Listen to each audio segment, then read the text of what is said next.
अच्छा, अब थोड़ा सा आपको कंफ्यूजन हो जाएगी कि महाराज जी कह करके छोड़ दे रहे, बताना तो चाहिए कि 100 साल पेट में कैसे रखे रही, जरा सुन भी लो 1 मिनट।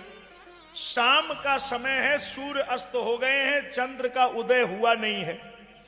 जब सूर्य अस्त हो जाए, चंद्र का उदय ना हुआ हो, उस बीच के काल को शास्त्र ने निषेध काल माना है। अब हर माता बहन भाई इसको नोट करके रखे कि उस काल में कुछ कर्म किसी भी स्थिति में नहीं करना चाहिए। क्या नहीं करना चाहिए, पहले ये समझ लो। पहली बात, उस समय पर भोजन नहीं करना चाहिए। यदि करेगा तो शरीर रोगी हो जाएगा। अच्छा, फिर शयन नहीं करना चाहिए, तामसी वृत्तियां बढ़ेंगी। फिर भोग नहीं करना चाहिए, और यदि कभी भोग किया है तो जन्म लेने वाली संतान राक्षस हो जाएगी। ये निषेध काल माना गया है। मनी सूर्य अस्त हो रहे हो, चंद्र आ रहे हो, बीच का जो काल है ये निषेध काल है। इसको संधि काल बोला, निषेध। इन कर्मों के लिए निषेध कर दिया गया। तो अब ये प्रश्न खड़ा हुआ कि क्यों ना करे, तो इसका भी उत्तर सुन लीजिए। इसलिए नहीं करना चाहिए कि कैलाश पर्वत पर बहुत ठंडक रहता है। कैलाश का मतलब सबसे ऊंचाई पर है, तो हिमगिरी है, वो तो हिमालय का चोटी है कैलाश, तो वहां ठंडक रहती है।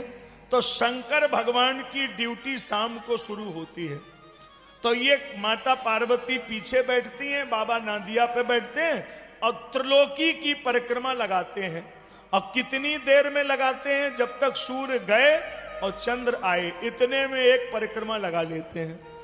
तो क्या बोलते हैं, वृद्धिम भव, वृद्धिम भव। मनी संस्कृत में बोलते हैं वृद्धिम भव, हिंदी में अर्थ हुआ बढ़ोत्तरी हो, बढ़ोत्तरी हो, बढ़ोत्तरी हो। तो उस समय पर आरती करना चाहिए, यज्ञ करना चाहिए, गुरु मंत्र जप करना चाहिए, गीता रामायण पढ़ना चाहिए, वो ठीक है। लेकिन खाना खाओगे, भोजन करोगे तो फिर बढ़ोत्तरी हो, खाते ही रहोगे हमेशा। अब पुराने लोगों को थोड़ा याद होगा, पहले जब बिजली नहीं थी गांव में, ज्यादातर लोग गांव से ही आते हैं, तो गांव में बिजली नहीं थी, और शाम के समय यदि भूख लगा हो तो वो दादी बोलती थी कि अरे रुको भाई, लालटेन जलाओ, अरे तसल्ली करो 2 मिनट।